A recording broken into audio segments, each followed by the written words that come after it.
Era un día normal de secundaria en Wayne, Pensilvania, un lugar donde nada parecía demasiado extraordinario.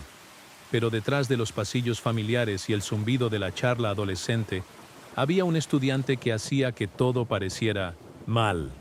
Su nombre era Patrick, y desde el momento en que puso un pie en nuestra escuela, supimos que había algo diferente en él.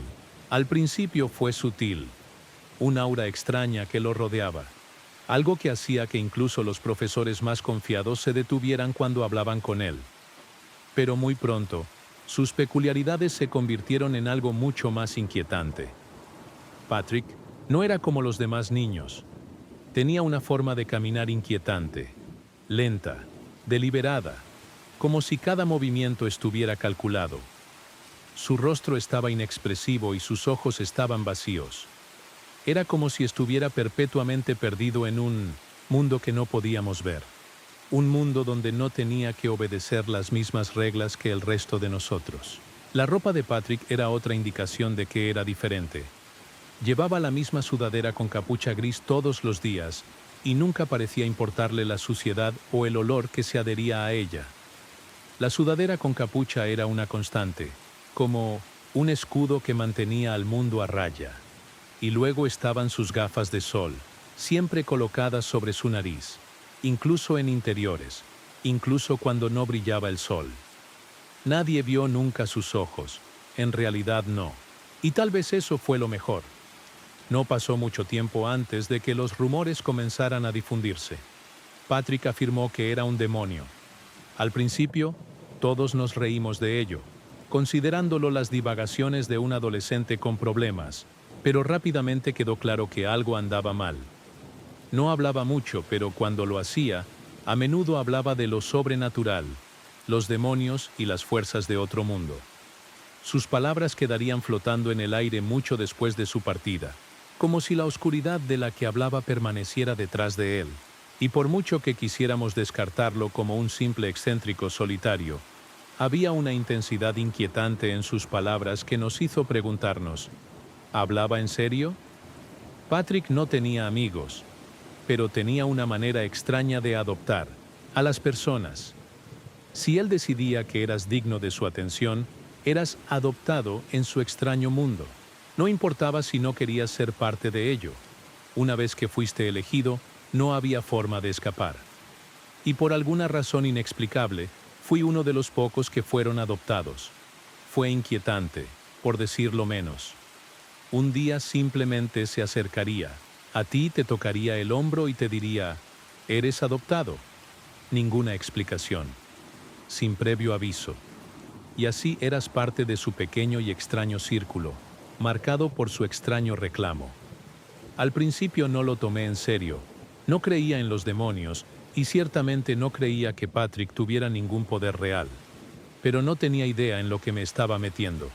Lo extraño fue que, a pesar de sus afirmaciones, nadie pudo explicar cómo siempre parecía aparecer cuando se pronunciaba su nombre. Todo empezó poco a poco.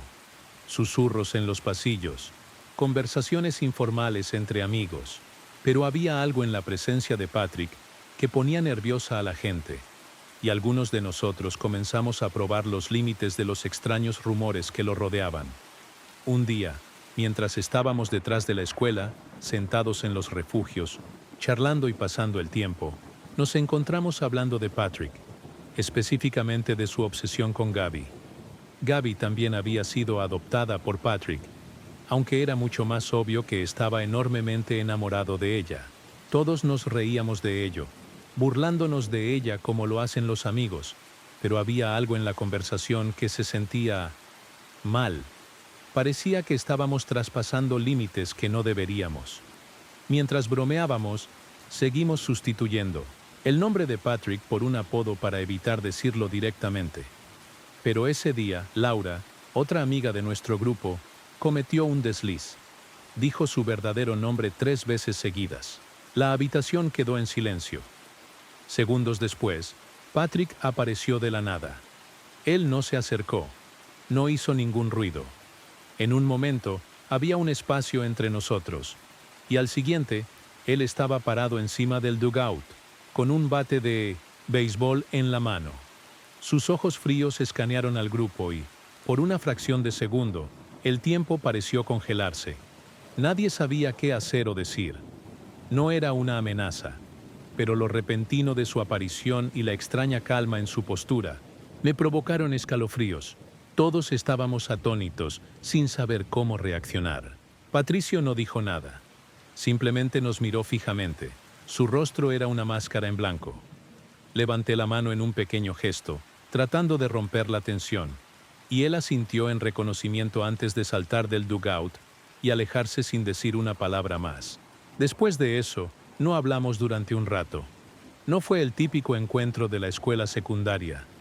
Había algo profundamente inquietante en ello. Mientras todos intentábamos ignorarlo y continuar nuestra conversación, no pude evitar la sensación de que acabábamos de cruzar una línea invisible. El siguiente incidente tuvo lugar en la casa de Laura. Era una tarde tranquila y los dos estábamos en su habitación. Sus padres estaban en casa, y todo parecía normal hasta que mencionamos el nombre de Patrick nuevamente, esta vez 3 veces seguidas, tal como lo habíamos hecho antes. En el momento en que se escuchó la tercera mención de su nombre, escuchamos el sonido de la puerta principal de Laura cerrándose de golpe. Confundidos, corrimos escaleras abajo para ver qué estaba pasando. Pero cuando doblamos la esquina hacia la sala de estar, se me heló la sangre. Patrick estaba parado allí, hablando, con la mamá de Laura como si fuera su lugar. La forma en que interactuaba casualmente con ella era desconcertante. Cuando la mamá de Laura le preguntó por qué estaba allí, él respondió con escalofriante confianza. Me llamaron. Fue una línea que me puso la piel de gallina, a pesar de que sonaba tan casual. La mamá de Laura, sorprendentemente tranquila, le pidió que se fuera, lo cual hizo sin protestar. Pero ni Laura ni yo estábamos tranquilos. Ambos estábamos conmocionados. ¿Cómo podría aparecer así? ¿Cómo podía estar en su casa sin que nadie se diera cuenta? Más tarde esa noche, mientras estábamos acostados en la cama, los dos hicimos la conexión. Patrick solo apareció cuando se mencionó su nombre 3 veces. Era casi como si hubiera una fuerza que actuara cuando su nombre era pronunciado en voz alta. Cuanto más pensábamos en ello, más parecía algo que no podía explicarse fácilmente. Y después del inquietante encuentro con la mamá de Laura, decidimos guardarnos esta información. Nadie necesitaba saber cuán espeluznante se había vuelto toda la situación. Pero esto no terminó. Unos meses más tarde estábamos en la casa de Johnny, simplemente pasando el rato y hablando. Como siempre, surgió el tema de Patrick. Johnny, siempre escéptico, no creía la historia que todos habíamos compartido. Pensó que solo estábamos bromeando. Entonces, a su manera típica, decidió probar la teoría. Dijo el nombre de Patrick 3 veces. El aire en la habitación cambió inmediatamente, y antes de que ninguno de nosotros pudiera reaccionar, Patrick apareció de nuevo, esta vez en el patio trasero de Johnny. Johnny fue el primero en verlo, y cuando lo hizo, su rostro palideció. El resto de nosotros seguimos su mirada y, efectivamente, allí estaba Patrick, mirándonos desde el otro lado de la valla. Johnny, que se había burlado de la idea de que apareciera Patrick, ahora se sintió conmocionado. Nos acusó de conspirar con Patrick para asustarlo, pero todos estábamos tan sorprendidos como él. Intentamos explicarle, pero no había nada que decir. Johnny no quería oírlo. Insistió en que nos fuéramos todos. Pero el encuentro final con Patrick fue, con diferencia, el más inquietante. Una noche estaba sola en casa y, después de un largo día, decidí invitar a un chico con el que había estado hablando. Al principio, todo parecía normal, pero luego, como en ocasiones anteriores, el nombre de Patrick surgió en la conversación. El chico, pensando que sería divertido, gritó el nombre de Patrick 3 veces, en voz alta, sin dudarlo. Inmediatamente, la atmósfera cambió. Afuera empezó a llover y un relámpago iluminó el cielo. Sentí una sensación de pavor. Me volví para mirar por la ventana, y allí, de pie en la oscuridad, había una silueta. una figura que estaba casi seguro de que era Patrick. En el momento en que lo vi, mi corazón se aceleró. Cerré las persianas de golpe y corrí a cerrar todas las puertas. Pero cuando volví a mirar, Patrick estaba inmóvil en mi jardín delantero, mirando hacia mi ventana. El terror fue real esta vez. Comencé a gritar, pero lo único que podía pensar era, soy adoptado, esperando que de alguna manera sirviera de algo. No fue así. Finalmente, escuché los pasos alejarse y cuando volví a comprobar, ya no estaba. Pero esto no terminó. La mañana siguiente, encontré algo en mi patio trasero. Una sudadera con capucha. La sudadera con capucha de Patrick, envuelta alrededor de algunas de mis pertenencias perdidas. Quería llamar a la policía, pero tenía demasiado miedo. Al día siguiente, Patrick no se presentó a la escuela, y nadie más volvió a saber de él. Patrick desapareció de nuestras vidas sin dejar rastro, dejando tras de sí un misterio escalofriante. ¿Qué le había pasado? ¿Por qué desapareció? ¿Era un demonio o había algo más oscuro en juego? Hasta el día de hoy, todavía no sé las respuestas. Pero nunca olvidaré la sensación de sus ojos mirándome, o el terror de saber que, en algún lugar, él siempre estaba unos pasos detrás. Comenzó como una tarde normal. La nieve caía suavemente, y el mundo exterior era un cuadro de belleza invernal. Mi amigo Mike y yo esperábamos con ansias esta cena durante semanas y estábamos en camino a nuestro destino cuando se desató la tormenta de nieve. Las carreteras se estaban volviendo resbaladizas y la visibilidad disminuía rápidamente, pero no nos importó. La tormenta añadió un elemento de aventura al viaje, aunque hizo que conducir fuera más desafiante. A medida que nos acercábamos al tramo final de la fiesta, decidimos hacer una parada rápida en la licorería para tomar una botella de whisky y algunas cervezas artesanales locales. Fue un pequeño desvío, pero no nos importó. No fue un viaje largo, solo nos separamos unos minutos del camino, y la nieve no era lo suficientemente pesada como para hacernos sentir inseguros. Todavía, la nieve siguió cayendo, y Mike corrió adentro para agarrar un paquete de bolsas de nicotina. Me senté en el auto, molesta porque tenía que ser yo quien condujera en estas condiciones, pero aún así, la idea de buena comida y compañía me mantenía el ánimo en alto. Unos minutos más tarde, Mike regresó con su paquete de bolsas y volvimos a la carretera, rumbo a la fiesta. Pero justo cuando me estaba poniendo cómodo, el tiempo empeoró. Los copos de nieve crecieron, el viento aulló con más fuerza y el camino, ya resbaladizo, se volvió traicionero. Ya casi estábamos allí, solo unos cuantos kilómetros más, pero fue entonces cuando lo vimos. Delante de nosotros, justo en medio de la calle, había un coche. Las luces de emergencia parpadearon en la espesa nieve, atravesando la neblina blanca, como una señal urgente. Tanto las puertas del lado del conductor como las del pasajero estaban completamente abiertas. Al principio, pensé que era simplemente otro automovilista varado, pero algo en ello me pareció extraño. No había señales de un accidente automovilístico ni nada que pudiera explicar la extraña posición del automóvil. Una sensación de hundimiento se apoderó de mi estómago. ¿Deberíamos parar?, Mike preguntó mirando el vehículo. Dudé. No lo sé. Parece raro. ¿Por qué alguien dejaría las puertas abiertas de esa manera? Pero Mike insistió. No podemos dejar a alguien abandonado aquí. De mala gana reduje la velocidad y me detuve detrás del auto. Pero mientras lo hacía, una sensación de inquietud se apoderó de mí. Algo no estaba bien. Pude ver la débil silueta de alguien parado cerca del auto, pero no se movía. Me quedé mirando la figura, tratando de darle sentido a la situación, pero todo parecía estar mal.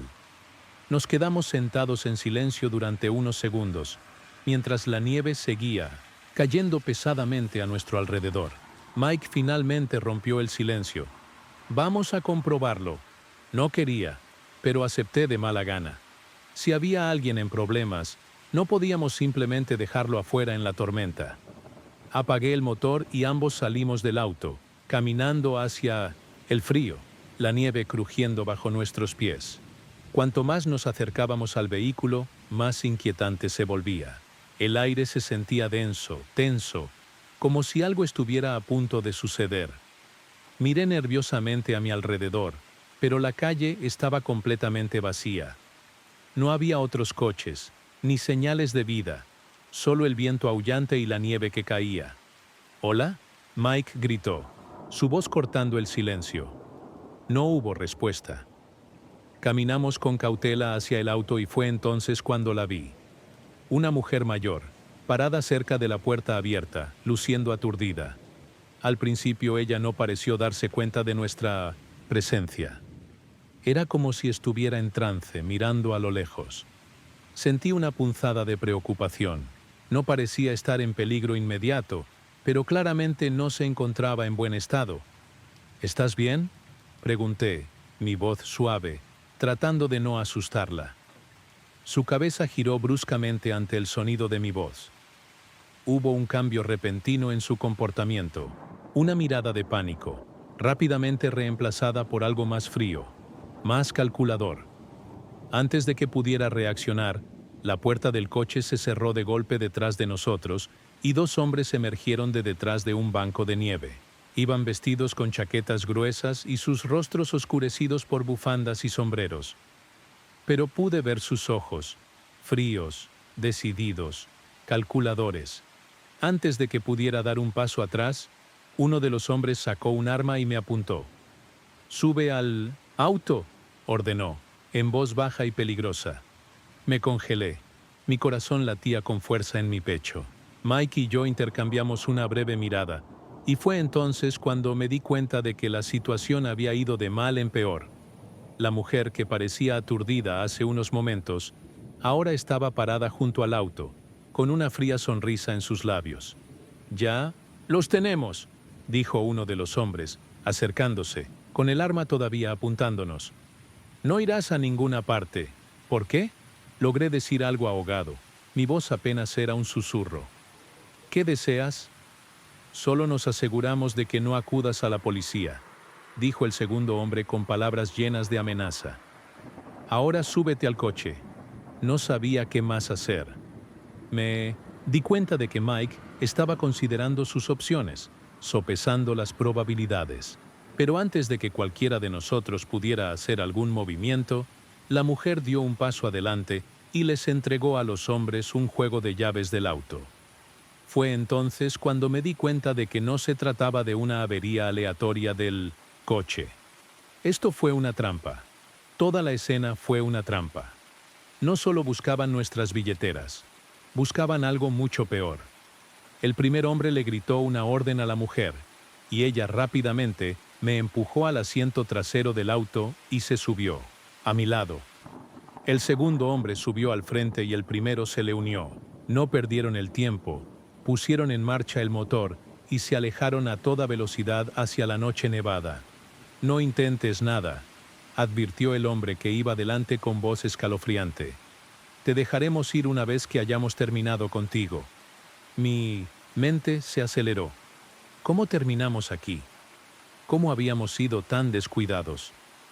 En el coche sentí que mi pánico aumentaba, pero me obligué a mantener la calma. Tuve que encontrar una manera de escapar. Cuanto más tiempo permaneciéramos en el coche con estos hombres, más peligroso se volvería. Mike estaba sentado a mi lado, con el rostro pálido y las manos temblorosas. Podía ver el miedo en sus ojos, pero sabía que estaba tan asustado, como yo. No tuvimos más remedio que seguir el juego, con la esperanza de poder idear un plan de escape. El auto aceleró a través de la tormenta, llevándonos más hacia las calles oscuras, y pude sentir el terror creciendo en mi pecho. Cada milla parecía una eternidad. Sabía que teníamos que mantener la calma. No podíamos dejar que nuestro miedo se manifestara. Y entonces, en un instante, todo cambió. El hombre del asiento delantero estaba distraído. Miró algo en el suelo. Su arma, sus llaves. No lo sabía. Esa fue mi oportunidad. Me lancé hacia adelante, agarrándolo del brazo y empujándolo lejos del volante. El auto giró bruscamente y perdió el control. Los siguientes segundos parecieron haber ocurrido en cámara lenta. En un momento estábamos luchando por nuestras vidas y al siguiente nos estrellábamos contra un banco de nieve. El auto volcó y todo quedó negro. Cuando desperté, estaba desorientado. Afuera todavía ardía la tormenta de nieve, pero se oían sirenas a lo lejos. La policía había llegado. Mike estaba a mi lado, conmocionado pero ileso. Los dos hombres habían sido arrestados y la mujer no aparecía por ningún lado. Mientras nos alejaban de los escombros, no pude evitar la sensación de que habíamos escapado por poco de algo mucho más oscuro de lo que pensábamos. Más tarde esa noche, mientras yacía en la cama, pensé en lo cerca que habíamos estado, de la muerte. La sensación de estar atrapada, de estar a merced de extraños, todavía me perseguía. Y aunque la policía nos dijo que teníamos suerte, yo sabía la verdad. No nos habíamos topado simplemente con una situación desafortunada. Habíamos evitado por poco ser víctimas de una trampa cuidadosamente planeada.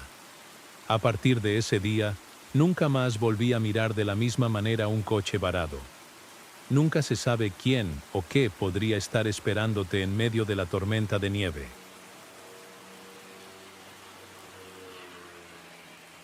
Solo tenía 10 años cuando todo empezó. Las aterradoras pesadillas de las que no podía escapar. No eran simples pesadillas. Eran vívidos, inquietantes y se sentían demasiado reales. Las imágenes que me perseguían eran inquietantes y, a menudo, implicaban perder a mi familia, ser abandonado en medio de la nada o, lo peor de todo, estar completamente solo y sin forma de escapar. Todas las noches me despertaba sudando frío, el corazón acelerado y una persistente sensación de temor que se aferraba a mí mucho después de abrir los ojos. Las pesadillas no eran siempre las mismas, pero todas tenían una cosa en común. Me hacían sentir impotente, como si estuviera atrapado en una pesadilla de la que no podía despertar. Por la mañana bajaba corriendo las escaleras, esperando que la luz del sol ahuyentara los miedos que se aferraban a mí como sombras. Sabía que algo andaba mal, pero no podía entender qué era. Intenté ignorarlo, diciéndome a mí mismo que era solo la imaginación de un niño, pero las pesadillas seguían apareciendo, noche tras noche. Mi familia era numerosa y, como mi padre era uno de 9 hermanos, siempre había reuniones familiares. Conocía a la mayoría de mis primos, pero mi tío Joseph se destacaba del resto. Él era diferente, aunque en el buen sentido. Era amable, paciente y divertido. Siempre parecía saber exactamente qué decir para hacerme sentir mejor, y como terapeuta autorizado, sabía escuchar sin juzgar. Me sentí cómoda hablando con él sobre cosas que no podía contarles a mis padres.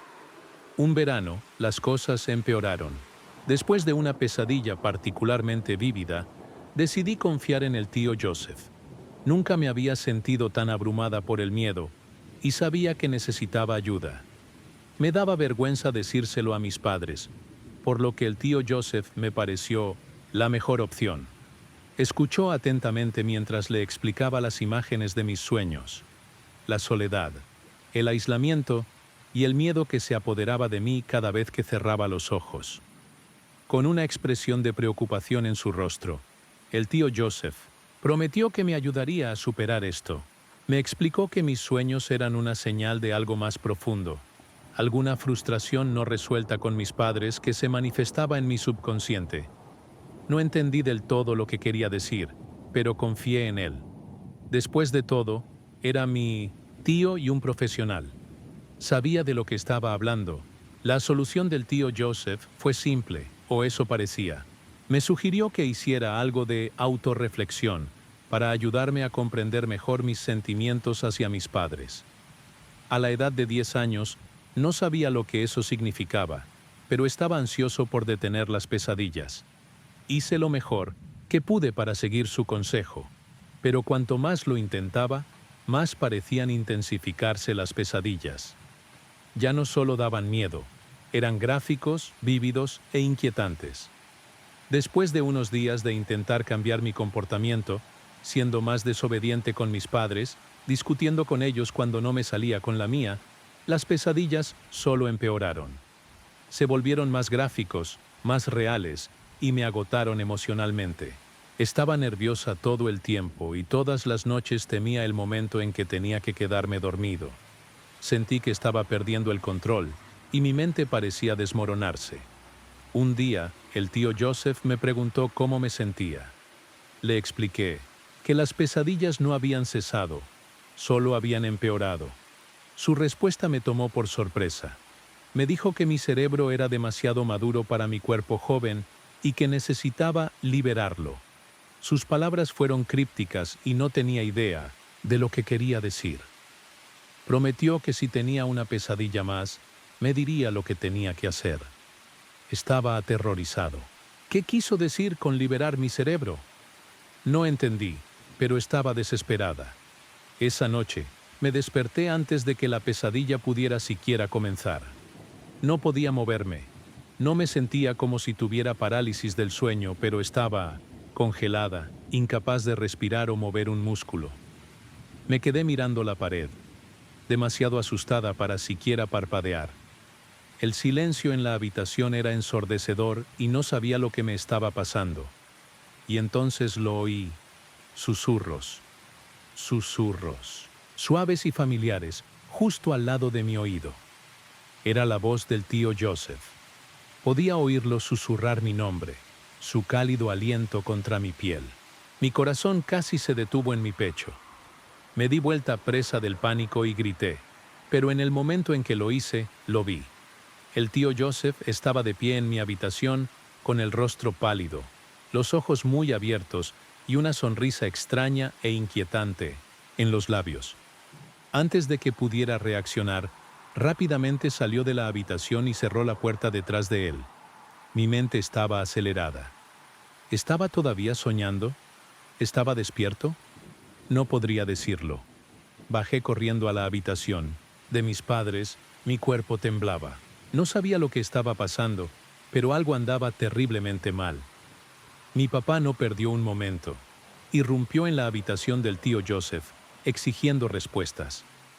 El tío Joseph lo negó todo, pero mi papá no estaba de acuerdo.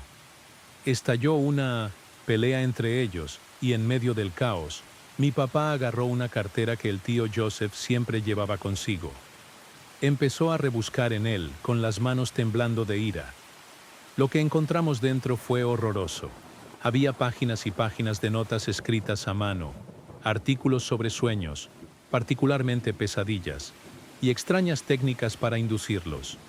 Las notas eran inquietantes, llenas de detalles personales, técnicas para manipular los sueños e incluso datos sobre experimentos pasados con niños.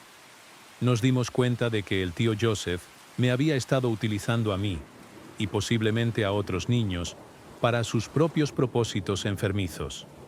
Se llamó a la policía y después, de investigar más a fondo, descubrieron más pruebas inquietantes en la computadora del tío Joseph. Estaba claro que había estado experimentando formas de manipular los sueños de sus pacientes, usándolos como sujetos para su retorcida investigación. Fue arrestado, y los detalles de sus acciones fueron suficientes para sorprender incluso a los oficiales más experimentados. Nunca volví a ver al tío Joseph. Mis padres intentaron protegerme de la magnitud de lo que había sucedido, pero nunca pude olvidar los horrores que había experimentado. Todavía me pregunto cómo no vi las señales antes, cómo pude haber sido tan ingenuo. Pero al final del día sobreviví. Y de alguna manera, supe que nunca más me sentiría segura con nadie de la misma manera. La pesadilla había terminado, pero el trauma permanecería conmigo para siempre.